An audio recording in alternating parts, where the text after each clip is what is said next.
कल हमने बात किया था कि उत्तर मुगल काल जो औरंगजेब की मृत्यु के साथ शुरुआत हुआ था। आज हम बात करेंगे कि लुसेंट का पेज नंबर 38 है और टॉपिक का नाम है बंगाल पर अंग्रेज़ों का आक्रमण या आधिपत्य किस प्रकार से हुआ।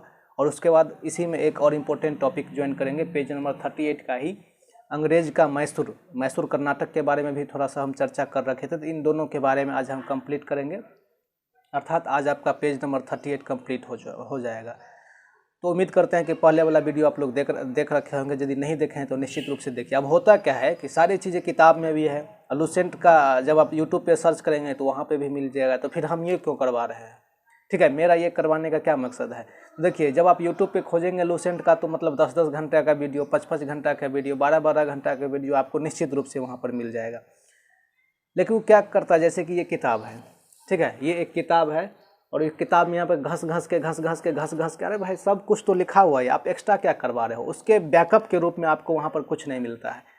यहाँ पर हम क्या करेंगे, थोड़ा सा उस टॉपिक के आगे पीछे जो भी चीज़ें हैं कहानी के तौर पर हम आपको कह रहे हैं या कहेंगे, बताएंगे। कुछ लिखेंगे तो नहीं, आपको देखना है इसी टाइप से और धीरे धीरे आदत लग जाएगा। किसी भी चीज़ का आदत जब लग जाता है तो फिर होता ही ठीक रहता है। तो यहाँ पे लुसेंट का पेज नंबर 38 और क्राउन का पेज नंबर 90, 93 और 92, 91 के बारे में हम बात करेंगे। ठीक है, तो आप लोग देख लीजिएगा आपके किताब में कहाँ पर क्या है। तो चलिए हम स्टार्ट करते हैं। अब हम सबसे पहले डायरेक्ट बात करते हैं बंगाल पर, ठीक है ना। तो देखिए, संपूर्ण भारत पर ही, चाहे बंगाल हो, उड़ीसा हो, मध्य प्रदेश हो, दक्षिण भारत के मतलब महाराष्ट्र तक का क्षेत्र पर, सारे जगह पर क्या था, तो मुगल का मतलब आधिपत्य था, अधिकार था। लेकिन जैसे ही 1707 ईस्वी में औरंगजेब की मृत्यु हुई थी, ये कल के लेक्चर में हमने पढ़ रखा था कि उसके बाद शासन क्या होता है कि उथल पुथल स्टार्ट हो जाना शुरू हो जाता है। क्योंकि 1707 के बाद जितने भी शासक आते हैं, सारे के सारे शासक या तो कमज़ोर हैं, अयोग्य हैं, रसलीला वाला या चाहे रंगीला राजा है, मतलब किसी भी तरह का आप ये कह सकते हैं कि मतलब शासक जो है मतलब मजबूत शासक नहीं है। फिर अकबर के टाइम पे कहाँ कोई अपने आप को स्वतंत्र कर रहा था, औरंगजेब के टाइम तक कोई नहीं। लेकिन जैसे ही औरंगजेब का मृत्यु होता है तो फिर क्या होता है कि सब अपने अपने आप को स्वतंत्र करते हैं।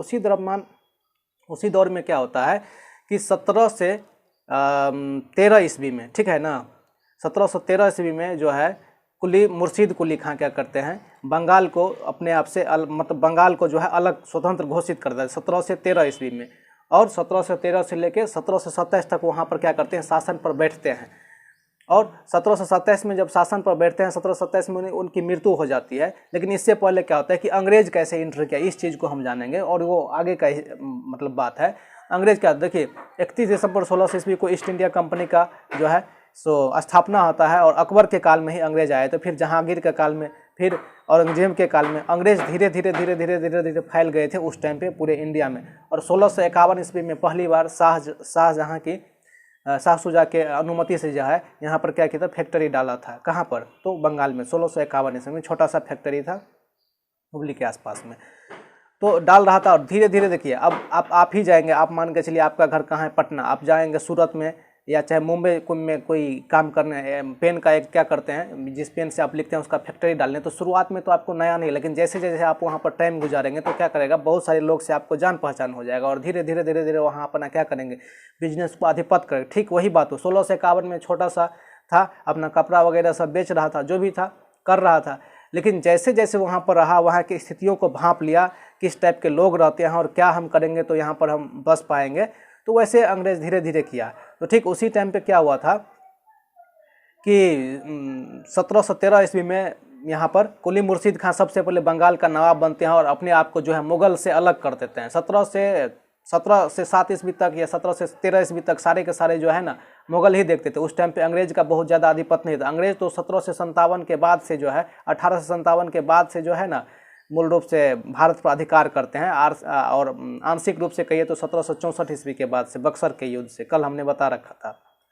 तो यहाँ पर तो सबसे पहले कुली मुर्शीद खां आते हैं, यहाँ बैठते हैं। और उस टाइम पे बंगाल का राजधानी कहाँ था, बंगाल का राजधानी था यहाँ पर ढाका में, ठीक है। और ढाका से क्या करते हैं, कुली मुर्शीद खां अपने राजधानी को ले आते हैं यहाँ पर मुर्शिदाबाद, और मुर्शिदाबाद में स्थापित करते हैं। और उसके बाद कुछ दिन शासन करने के बाद 1727 में जब इसकी मृत्यु हो जाती है तो गद्दी पर बैठते हैं उसका दामाद शाह शुजाउद्दीन, ठीक है। जो शुजाउद्दीन क्या करता है, 1727 से लेकर 1739 ईस्वी तक गद्दी पर बैठता है। मतलब 1727 से 1739 तक गद्दी पर बैठता है। और इसके अंदर में था बिहार का नवाब या सूबेदार, ठीक है ना। बिहार का सूबेदार कौन था? अलवर्दी खां, जिसको नियुक्त कौन किया था? शुजाउद्दीन। तो क्या करता है शुजाउद्दीन, क्या करता है शुजाउद्दीन को अलवर्दी खां का, ये तो बिहार का था, क्या करता है युद्ध में उसको मार देता है, ठीक है। गिरिया का युद्ध होता है, गिरिया के युद्ध में नहीं मारता है, सॉरी माफ़ कीजिएगा। तो क्या करता है उसको मार कर गद्दी पर बैठ जाता है कौन? तो गद्दी पर बैठ जाता है आपको शुजाउद्दीन के बाद गद्दी पर बैठता है सरफराज, जो कि उसका दामाद था। और सरफराज क्या करता है बिहार में सूबेदार के रूप में नियुक्त करता है अलवर्दी खां को, जो बिहार का सूबेदार था। तो अलवर्दी खां क्या करता है सरफराज को, गिरिया का युद्ध होता है 1740 ईस्वी में, उस युद्ध में क्या करता है तो सरफराज को मार देता है और अपने आप को बंगाल के नवाब घोषित करता है। और बंगाल की गद्दी पर कौन बैठता है? अब अलवर्दी खां। अब अलवर्दी खां को 3 गो लड़की था, 3 बेटी था। एक बेटी का शादी हुआ था पटना, एक बेटी का शादी हुआ था यहाँ पे ढाका में, और एक बेटी का शादी हुआ था चंद्रनगर के आसपास अर्थात कलकत्ता में। उसी 3 बेटी में से एक बेटी में से पैदा हुआ था आपको सिराजुद्दौला, ठीक है, जो कि उसका नाना था अलवर्दी खां। और 2 थी, एक घसीटी बेगम उसकी मौसी थी, जो कि अलवर्दी खां की बेटी थी। और इसका एक मौसेरा भाई शौकत अली, जो कि ढाका में जिसके मम्मी था, मतलब जिसके मम्मी का शादी हुआ था। तो घसीटी बेगम और शौकत अली को गद्दी पर न बैठाकर अलवर्दी खां क्या करता है तो यहाँ पर सिराजुद्दौला का गद्दी पर बैठा देता है, जिसके कारण उसके घर के लोग को बहुत ज़्यादा कष्ट होता है, अर्थात शौकत अली और घसीटी बेगम को बहुत ज़्यादा कष्ट होता है। और ये दोनों के दोनों क्या करते हैं तो मौका के तलाश में रहते हैं कि किस तरह कब आएगा मौका जिससे हम इसको अपना गद्दी से उतार कर हम खुद गद्दी पर बैठ जाएंगे। तो इसी चीज़ के फिराक में तो इनके फैमिली के रोग ही रहते हैं। कहा जाता है कि घर का बेदी लंका डाह वाला बात है। तो लोग तो फिराक में था ही। और इसी दौरान क्या करता है कि धीरे धीरे अब अंग्रेज का भी वहाँ पर रह के पहले बता चुके थे कि अपना आधिपत्य जमा रहा था, अंग्रेज भी थोड़ा बहुत यहाँ पर क्या था कि व्यापार वगैरह करने लगा था। और आपको पहले ही बता चुके थे कि 1717 ईस्वी में सुनहरा फरमान जारी कर चुका था फर्रुखसियर अंग्रेज लोग को, जिसके कारण क्या हुआ था कि अधिक से अधिक व्यापार करने में वो लोग तुल्य हो गए थे। तो उसी दौरान में उसी क्रम में अपने व्यापार को और स्ट्रक्चर बढ़िया बनाने के क्रम में क्या करता है कि चंद्रनगर एक बाज़ार था, चंद्रनगर में एक बाज़ार था कासिम बाज़ार, उस बाज़ार में बहुत ज़्यादा बिक्री होता है। तो अंग्रेज़ क्या करता है उस बाज़ार को चारों साइड से किलाबंदी करके खुद के अंडर में रखना चाहता है। लेकिन वहाँ पर तो नवाब कौन था? सिराजुद्दौला था। तो जब इसको पता चला तो क्या करता है अंग्रेज लोग को मना करता है कि तुम इसको मेरे परमिशन के बिना नहीं कर सकते हो, इसको बंद करो। तो एक दिन चेतावनी दे के चल जाता है, फिर अगले दिन क्या करता है फिर भी नहीं मानता अंग्रेज लोग। तो क्या करते हैं सारे के सारे को पकड़ लेते हैं और एक 20/10 के कमरा में 146 आदमी को जो है बंद कर देते हैं 20 जून 1756 ईस्वी को। जब 146 आदमी को बंद करते हैं तो अगले सुबह 21 जून को जब खोलते हैं तो देखते हैं कि 146 में से मात्र 23 लोग ही बचे हैं, बाकी के बाकी सारे लोग मर गए। इस घटना को इतिहास में ब्लैक होल या काल कोठरी की घटना के नाम से जाना जाता है। इसमें से जो 23 लोग बचे हुए थे, इस 23 लोग में एक का नाम आप लोग जानते हो, एक का नाम था हॉलवेल। ये हॉलवेल ही ऐसा व्यक्ति था जो बोला था कि हम भी थे, उसमें 23 लोग को ठूस दिया था। हॉलवेल ही इतिहासकारों को ये चीज़ बताए, अंग्रेज को बताए। उस टाइम पे जब ये 20 जून 1756 को काल कोठरी या ब्लैक होल की घटना होती है, उस टाइम पे रॉबर्ट क्लाइव का आप नाम सुने होंगे। ये क्या थे, मद्रास में जो है वहाँ पर जनरल थे। वहाँ से जब इनको पता चला तो मद्रास से ये आगे कलकत्ता बंगाल की खाड़ी होते हैं और यहाँ पर अलीनगर की संधि करते हैं, ठीक है ना। फरवरी 1757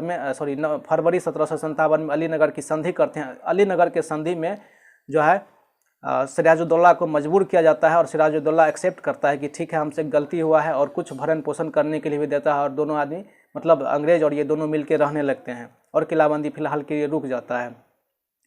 और एक साइड इसकी मौसी और इसका मौसेरा भाई दोनों तो तलाक में था ही, इधर अंग्रेज भी आ गया था। तो अंग्रेज को तो अंदर से भाई उसका इतना आदमी मार दिया था अंग्रेज को, तो उसको तो था ही। अब ये इसकी मौसी और भाई सब मिलकर और इसका जो 2 सैनिक था, ठीक है, राय दुर्लभ और यहाँ पर मीर जाफर, ये दोनों मिलकर मिले हुए थे। अब यहाँ पर क्या होता है कि 23 जून 1757 को, ठीक है, क्या होता है कि ये एक युद्ध घोषित हो जाता है, प्लासी का युद्ध। प्लासी बंगाल में पड़ता है, पानीपत में नहीं पड़ता है। पानीपत में हरियाणा में पानीपत पड़ता है, प्लासी जो है बंगाल में है, याद रखिएगा, बच्चे कन्फ्यूज कर जाते हैं। तो वहाँ पर 23 जून 1757 ईस्वी को प्लासी का युद्ध होता है। इस प्लासी के युद्ध में जो है सिराजुद्दौला का ये नहीं पता रहता कि हमारे लोग जो है अंग्रेज से मिले हुए हैं। डायरेक्टली जो है मीर जाफर क्या करते हैं, सिराजुद्दौला को बोलते हैं कि चलिए आप जहाँ पर बैटल हो रहा है, युद्ध हो रहा है, बैटल फील्ड में चलिए, युद्ध क्षेत्र में चलिए। युद्ध क्षेत्र में ले जाने के बाद जो है वो क्या करते हैं, मिल जाते हैं अंग्रेज से। और अंग्रेज क्या करते हैं, सिराजुद्दौला को जो है बोलते हैं कि सिराजुद्दौला को जो है मौत के घाट उतार देते हैं। ठीक है, मीर मादन वहाँ पर एकमात्र उसका विश्वसनीय आदमी था, मीर मादन, और इस प्रकार से सिराजुद्दौला का मौत हो जाता है। और बंगाल पर क्या है कि अंग्रेज का आधिपत्य जमा हो जाता है और समय बढ़ती है। और 1757 ईस्वी में ही जो है मीर जाफर को बंगाल का नवाब अंग्रेजों के द्वारा बना दिया जाता है। चूँकि ये तो बेवकूफ़ था कौन, मीर जाफर, और अच्छे से शासन प्रशासन को चला नहीं पा रहा था। उसी दौरान अंग्रेज क्या किए, तो मीर जाफर का एक दामाद था, उसका नाम था मीर कासिम। याद नहीं रखिएगा, सिराजुद्दौला में ज है, मीर जाफर में भी ज है, तो ज के बाद ज ही याद रखिएगा, ज के बाद क मत लिया, कासिम नहीं याद रखिएगा। कन्फ्यूज कर जाते हैं कि दामाद कौन है और ससुर कौन है। तो मीर जाफर ससुर था और मीर कासिम क्या था, दामाद था। तो सब जब ससुर के हटाकर दामाद को बना दिया, अर्थात मीर कासिम को बना दिया 1760 ईस्वी में, 3 साल ही रहा था। तो चूँकि ये तो सारे खेल भेल देखे हुए थे कि सिराजुद्दौला को मौत के घाट उतार दिया, उसके बाद मेरे ससुर को ही मार दिया। तो जैसे ही इसको गद्दी पर बैठाया, बंगाल का नवाब बनाया, किसको, मीर कासिम को, तो क्या करता है कि सबसे पहले अपने राजधानी को वहाँ से, कहाँ से, मुर्शिदाबाद से कहाँ ले आते हैं, हमारे बिहार के मुंगेर में। याद रखिएगा, सबसे पहले कहाँ राजधानी था, ढाका, ढाका के बाद कुली मुर्शीद खां कहाँ लाया, तो मुर्शिदाबाद, मुर्शिदाबाद से कौन ले गया, तो मीर कासिम। ठीक है ना, कहाँ पर, मुंगेर में।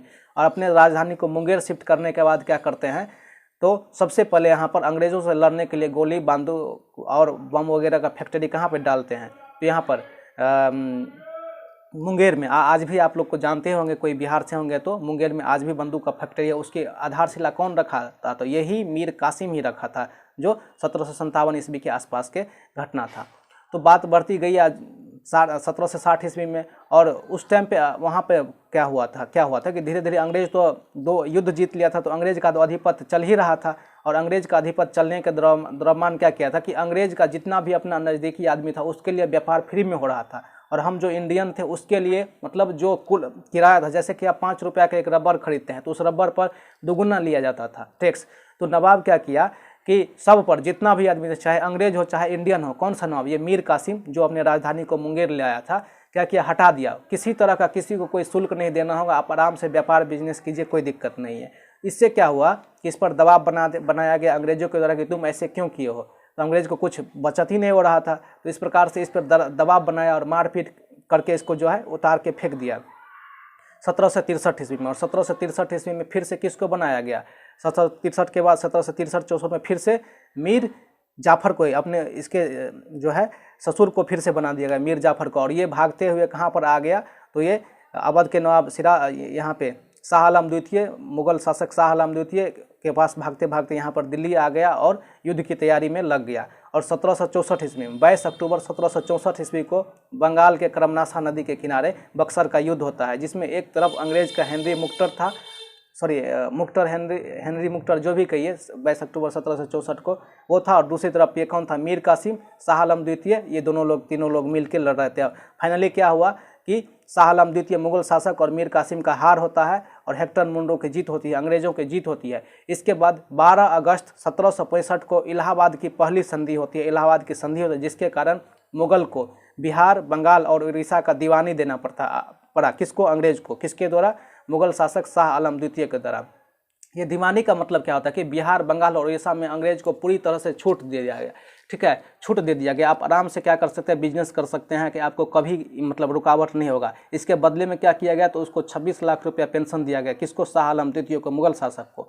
ये 12 अगस्त का जो है इलाहाबाद की संधि थी। इसके ठीक 4 दिन के बाद 16 अगस्त को इलाहाबाद की एक और संधि होती है, जिसमें अवध के नवाब शुजा-उद-दौला के साथ जो है संधि करना पड़ता है। शुजा-उद-दौला को जो अपने हाथ से अवध का जो है दीवानी गंवानी पड़ती है, और किसको देना पड़ता है, इसको मुगल शासक शाह आलम द्वितीय को। और फाइनली उसको जो है बेघर कर दिया जाता है, किसको, शाह आलम द्वितीय को। और इस प्रकार से जो है बंगाल में प्रशासन चलने लगा। और 1765 ईस्वी में रॉबर्ट क्लाइव, जो कि मद्रास से भागते हुए सिराजुद्दौला को मारने के लिए, युद्ध करने के लिए कहाँ आया था, इंग्लैंड, यहाँ पर कलकत्ता में। ठीक है, तो क्या करते हैं 1765 में द्वैध शासन लागू करता है। कहाँ पर द्वैध शासन कहाँ लागू करता है, बंगाल में, 1765 ईस्वी में। अब ये द्वैध शासन क्या है, ये द्वैध शासन एक तो 1765 में और एक बार जो है 1919 के आसपास में भी लगता है। ठीक है ना, ये हम चीज़ आगे बात करेंगे जब हम लोग पॉलिटी देखेंगे तब। ये द्वैध शासन का मतलब क्या होता है कि जितने भी रुपया पैसा वाला मामला है, बचत वाला मामला, सारा का सारा मामला जो है अंग्रेज अपने हाथ में रखेगा। और जो भी कार्य है जिसमें पैसा खर्च होता है, जैसे कि नाली का सफाई करना, रोड बनाना और स्ट्रीट लाइट वगैरह करवाना, मतलब आजकल में स्ट्रीट लाइट था, उस टाइम में नहीं था, मतलब जितना भी पैसा खर्च करने का चीज़ था वो नवाब देखेगा, और जितना भी पैसा प्राप्त करने का चीज़ था ये कौन देखेगा? अंग्रेज। इसी को जो है क्या कहते हैं? द्वैध शासन। द्वैध शासन का जनक किसको बोला जाता है? तो लियोनस कार्टियस को बोला जाता है द्वैध शासन का जनक। इस प्रकार से बंगाल में द्वैध शासन लगता है। इसी द्वैध शासन को 1765 में तो लगाते हैं कौन? Robert Clive. और जब 1772 में वारेन हेस्टिंग्स वहाँ पे गवर्नर बनते हैं बंगाल के, ठीक है, तो मतलब क्या होता है, इसको द्वैध शासन को हटा देते हैं। ये आप लोग आगे पढ़ेंगे। तो और इस प्रकार से जो है बंगाल में जो है शासन व्यवस्था चलती है। अब हम थोड़ा सा बात कर लेते हैं कहाँ पर? मैसूर राज्य की, ठीक है। देखिए यहाँ से मैसूर राज्य में जब हम बात करेंगे तो ये 1767-68 का बात है। इससे ठीक 4 साल पहले आपको जाना पड़ेगा, ठीक है। बात है मोहम्मद बिन तुगलक के काल का, 1333-34 ईस्वी का। उस टाइम में जो था हरिहर और बुक्का नाम के 2 हिंदू भाइयों को पकड़ लिया था। कौन? मोहम्मद बिन तुगलक, ठीक है। और इन दोनों को पकड़ने के बाद जो है अपने में मुसलमान में परिवर्तित कर दिया गया। किसको? हरिहर बुक्का को। और इसमें दोनों को जो है सैनिक बना दिया गया, बम चलाने वाला सैनिक। तो सैनिक बनाते हुए जब ये लोग क्या होते, 1333-34 ईस्वी में जब मतलब वहाँ से मोहम्मद बिन तुगलक के चंगुल से फरार होते हैं तो कहाँ भाग जाते हैं? ये विजयनगर भाग जाते हैं, ठीक है। विजयनगर आज के कहाँ पर है? कर्नाटक, मैसूर में। और वहाँ पर क्या कहते हैं? विजयनगर साम्राज्य की स्थापना करते हैं कौन? हरिहर और बुक्का। कितना ईस्वी में? 1333 ईस्वी में। ये मुगल काल, ये आपको सल्तनत कालीन बात है। 1333-34 ईस्वी में क्या करता है? वहाँ पर शासन करता है। फिर उसी दौरान बहुत सारे शासक आते हैं, ठीक है। कृष्णदेव राय भी इसी शासन में से एक थे। हरिहर बुक्का सबसे पहले शासक थे और उसके बाद कृष्णदेव राय। क्या होता है कि 1765 ईस्वी में एक युद्ध होता है, तालीकोटा का युद्ध, ठीक है। 21 जून 1565 ईस्वी में जो है तालीकोटा का युद्ध होता है। उस युद्ध में क्या होता है कि इन लोग विजयनगर वाला का और पड़ोसी राज्य का जो है युद्ध होता है। उस युद्ध में क्या होता है? विजयनगर पूरा का पूरा बर्बाद हो जाता है। वहाँ पर इतना घमासान युद्ध होता है कि दोनों वंश के शासक छितर बितर हो जाते हैं और विजयनगर साम्राज्य का हो जाता है अस्तित्व समाप्त। कहाँ पर? 1565 ईस्वी में, ठीक है। 1565 ईस्वी में साम्राज्य समाप्त हो जाता है। धीरे धीरे समय का चक्र आगे बढ़ते जाता है। बात आता है 1722-23 के ईस्वी के आसपास। डायरेक्ट बात आ जाता है 1722-23 या 18वीं शताब्दी में। कहाँ से? 16वीं शताब्दी से, अर्थात 200 साल के बाद की बात आ जाता है। उस टाइम पे क्या होता है? विजयनगर साम्राज्य के अवशेष पर एक नया साम्राज्य खड़ा होता है। उस साम्राज्य का नाम है मैसूर साम्राज्य, ठीक है। इस मैसूर साम्राज्य को खड़ा करने में या इसका राजा कौन था? चिक्का कृष्णराज इसका जो है राजा था। याद रखिएगा, चिक्का कृष्णराज राजा था। और इस राजा के अंदर में 2 मंत्री थे। कौन कौन? देवराज और नंजराज, 2 मंत्री थे। किसके अंदर में? ये मैसूर साम्राज्य में ये 3 लोग मिलकर चलाते थे। ठीक इसी टाइम पे क्या होता है कि 1733-34 ईस्वी के आसपास हैदर अली नाम का एक व्यक्ति जो है इसके सेना में ज्वाइन करते हैं सेना को। और वहाँ पर एक छोटा सा सैनिक फौजदार के रूप में ज्वाइनिंग लेते हैं। इनका जन्म, ये हैदर अली जिनका नाम आप सुनते हैं, इनका जन्म 1722 ईस्वी में होता है, ठीक है, मैसूर कर्नाटक में ही। और 17 से मतलब 33 बोल दिए थे, 17 से 21, 22 का जन्म होता है। और 15-16 साल की उम्र में लिए होंगे, एक गेस ही कर लीजिए। तो 44-45 के आसपास बना। और 17 से 55 में क्या किया? डिंडीगुल, जहाँ पर मैसूर साम्राज्य का गोला बारूद का फैक्ट्री था, डिंडीगुल का क्या किया? वहाँ पर उसको जो है फौजदार बना दिया गया। डिंडीगुल का किले का फौजदार बना दिया गया। और 1755 ईस्वी में फौजदार बनाने के बाद जो है क्या करते हैं, ये दोनों नंजराज, कृष्णराज और ये राजा वगैरह सबको जो है 1760 में हटा देते हैं। और 1761 में खुद मैसूर का शासक बनते हैं। कितना ईस्वी में? 1761 ईस्वी में हैदर अली मैसूर का शासक बनते हैं। और जैसे ही मैसूर का शासक बनते हैं तो अपने साम्राज्य को मजबूत करने में लग जाते हैं चारों ओर। इसको देख के अंग्रेज को रहा नहीं जाता है। अंग्रेज याद रखिए पूरे भारत में फैल चुका था, क्योंकि तो 1600 ईस्वी में ही आया था। अभी 1761-62 के बाद ईस्वी का बात कर रहे हैं। तो 200 साल कोई भी आदमी रहेगा, आप भी एक जगह रहिएगा 200 साल, तो बहुत अच्छा से आदमी को जान पहचान लीजिएगा कहाँ क्या है। तो वही बात वहाँ उस टाइम पे भी था। तो होने के बाद क्या हुआ कि 1760-61 में बनता है मैसूर का शासक। और अंग्रेज को जब नहीं रहा गया तो इसके साथ जो है मतलब तरह तरह के मतलब यहाँ पर आरोप लगाने लगे, जिसके कारण अंगल कर्नाटक युद्ध होता है। आप बगल में यहाँ पर देख भी सकते हैं, यहाँ पे एक फोटो भी दे देंगे, आप यहाँ से देख लीजिएगा। ये इसके साथ 4 युद्ध होता है। पहला युद्ध है 1767 से अंगल कर्नाटक युद्ध, कितना में होता है?